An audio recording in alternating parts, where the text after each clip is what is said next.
मोदी जी के ऊपर जो है काफी देर तक बोल सकता हूं। और आपने ये जो विपक्ष के लोग हैं जो ये फ्री का चूरन बांटने का कार्य करते हैं, उनकी भी काट आपके पास होनी चाहिए। जैसा कि हमारा मुख्यमंत्री बहरूपिया जो कि आज जेल में है, और ये पता जेल में कौन सी जेल में, मेरा गांव तिहाड़ गांव है, और तिहाड़ गांव में हमने ऐसे ही लोगों के लिए जेल बनवाई है जो विदेश में भी मशहूर है, तिहाड़ जेल। आज वहां पे वो काम कर रहा है जो कि भ्रष्टाचार के खिलाफ ये इन्होंने आंदोलन छेड़ा था, उसके पीछे ये जो है ये पार्टी बनी थी। और जब ये कहता था कि भ्रष्टाचार का ऊपर किसी का आरोप लगता है तो उसे तुरंत इस्तीफा देना चाहिए, मगर आज ये कितना जालिम है। अगर इसको अपनी पार्टी के वर्कर पर, अपने पार्टी के विधायकों पर विश्वास नहीं है, इतना सेल्फिश है ये मुख्यमंत्री। तो साथियों, इसने एक नया सूसा छेड़ा है। आप आरडब्ल्यू की जान हो, आप आरडब्ल्यू से संबंधित वहां के प्रधानों से संबंध रखे, क्योंकि वही सूसा फैलाते हैं रातों रात। तो इन्होंने एक नया सूसा छोड़ा है। मैं आपको एक रामबाण देता हूं। ये कहते हैं कि 18 साल की महिला हमारी बहन को हमें 1000 रुपए का जो है 1000 रुपए देने का काम करेंगे। मैं हंसता हूं जब मैं जाता हूं अपने मोहल्ले में, तो जब ये चर्चा होती है तो मैं उनको 1 मिनट में जो है डायग्नोसिस कर देता हूं, ये क्षमता आपके अंदर भी होनी चाहिए। मैं उनसे तुरंत पहुंचता हूं, क्योंकि जो आम आदमी पार्टी कार्यकर्ता है वो फैला रहे हैं इस सूत्रे को। जो वहां के क्षेत्रीय विधायकों के लगभग 62 विधायक आम आदमी पार्टी के, इन्होंने झूठा फैला दिया है कि फार्म भरे जा रहे हैं। हमारी जनता बड़ी वैसी है, वो बहक जाती है। तो आपने कुछ नहीं कहना, उनसे ये कहना कि भैया ये बता दो कि जो 60 साल के हमारी बुजुर्ग माँ है, बहनें हैं, क्या उनकी पेंशन इसने पिछले 10 साल में बता दी? भाई साहब, जबान बंद हो जाएगी इनकी, हो जाएगी नहीं हो जाएगी? मैं आपसे पूछता हूँ, उनसे पूछना कि जो 60 साल के हमारे बुजुर्ग है, पूरे 10 साल में इसने पेंशन बढ़ाने का काम नहीं किया, पेंशन को बंद करने का काम किया। साथियों, तो मेरे पास बहुत सारे फार्मूले हैं। जो ये कहता था, ये पंजाब में कहता था जाके कि मैं पंजाब को नशा मुक्त करूंगा, और हमारे दिल्ली के जो लोगों को उनको नशा में धकेलने का काम किया। और जो इसने 2% का जो टैक्स था वो 12% का बढ़ाने का काम किया, और 6% अपनी टेबल से नीचे खींचने का काम किया। तभी तो आज कहते देर है मगर अंधेर नहीं है भगवान के घर में। आज इसको सही जगह पे इसकी जगह पहुंचा दिया, तिहाड़ जेल में।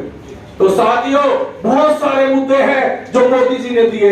आपने अपने दिल्ली के बारे में सोचना है। पूरे हिंदुस्तान के लिए हमारे आदरणीय नरेंद्र मोदी जी बैठे हैं, और दिल्ली के साथ साथ आपने अपनी विधानसभा के बारे में सोचना है, और विधानसभा के साथ साथ अपने वार्ड में समझना है, और अपने बूथ को समझना है। हमें ज्यादा बड़ी चौधराहट नहीं लेनी, अपने अपने बूथ को मजबूत करना है। और जो हम अपने बूथ को जिता देंगे तो ऑटोमेटिक हमारी लोकसभा 7 की 7 सीट हमारी आने जा रही है। ये हम जो आपको विश्वास के साथ बताते हैं। और 400 बिल्कुल पार होगा, मगर उस 400 में हमें अपनी भागीदारी निभाना भी है। तो मैं ज्यादा कुछ नहीं कहूंगा, बस बड़ा आनंद आया। और देखिए, भाषण में तो दम है, सारे साथ होकर सुन रहे। वैसे मेरी विधानसभा उत्तम नगर है। मैं आपको अपना परिचय दूंगा। मेरी धर्मपत्नी चुनाव लड़ी थी, पहले मैं भी आम आदमी पार्टी में था, और 300 वोट से मात्र हारे थे हम 2017 में, जब बीजेपी की लहर थी। इस बार 5 साल से मैं बीजेपी में हूं, और पूरी वाट लगा के रखता हूं आम आदमी पार्टी के। मैं कहता हूं कि कोई भी वक्त आ जाए, आंख में आंख डाल के मुझसे बात कर ले, एक एक बात का जवाब दूंगा, लिखत कर दूंगा। अगर मैं आपसे बताना चाहता हूं कि कितने बहरूपिया, मैं आपको बताऊंगा। जब इनकी पहली बार सरकार बनी 2015 में, आपको मालूम है इन्होंने मैनिफेस्टो बनाया। इन्होंने कहा था कि दिल्ली के अंदर हम 543 नए स्कूल बनाएंगे। तो मैं पूछना चाहता हूं, ये शिक्षा की बात करता है केजरीवाल, क्या शिक्षा में क्या एक भी पूरी दिल्ली के लिए चैलेंज करता हूं, अगर इसने कोई नए 10 स्कूल बनाया पूरे दिल्ली में 10 साल के अंदर, मैं चैलेंज कर सकता हूं आंख में आंख डाल के। इसने कहा था कि मैं दिल्ली में नए 20 नए कॉलेज बनाऊंगा। मैं पूछना चाहता हूं भाइयों बहनों, क्या पूरी दिल्ली में एक नया कॉलेज बनाया केजरीवाल ने पूरे 10 साल के पीरियड में? ये बात करता है शिक्षा शिक्षा शिक्षा। भाइयों, ये बात करता है मोहल्ला क्लिनिक की। जब कोरोना काल लग रहा था, हमारी दिल्ली को ऑक्सीजन की जरूरत थी, डॉक्टर्स की जरूरत थी, दवाइयों की जरूरत थी। उस टाइम ये क्या कर रहा था? उन्हीं मोहल्ला क्लिनिकों को बंद करने का काम किया था। आपको शायद मालूम होगा, पूरे मोहल्ला क्लिनिक बंद हो गए थे कोरोना काल में, और इसने कहा त्राही मत। माननीय हमारे गृह मंत्री अमित शाह जी ने उस हमारी दिल्ली को बचाने का काम किया था या नहीं किया था? कोरोना काल में मैं आपसे पूछता हूं साथियों, किया था या नहीं किया था? मैं झूठ तो नहीं बोल रहा साथियों। मैं आपको बताना चाहता हूं, जब कोरोना काल के अंदर दिल्ली के लोगों को सबसे ज्यादा जरूरत थी मुख्यमंत्री केजरीवाल की, तो ये उस टाइम क्या कर रहा था आपको मालूम है? ये शराब नीति बना रहा था और अपना जो नया महल उसकी जो है उसको बनाने की तैयारी कर रहा था, जिसके लिए इसने 45-43 करोड़ रुपया जो लगाया। साथियों, वो जो शीश महल है, जब ये पहले कहता था शीला दीक्षित के लिए कि 40-40, 45-45 एसी लगे हुए हैं, और आज अपना देखिए और कितना ड्रामेबाज है। पढ़ा लिखा है और एक कमीज बाहर निकाल लेता, चप्पल में चलता है। यार क्या है यार, तुम क्या हो? क्या ड्रामा है? सब समझते हैं ड्रामा है। अगर पूरे विश्व के अंदर झूठ की प्रतियोगिता हो जाए तो पहला इनाम किसको मिलेगा पूरे विश्व में? हमारे हिंदुस्तान के मुख्यमंत्री केजरीवाल को। इतना ड्रामेबाज है वो।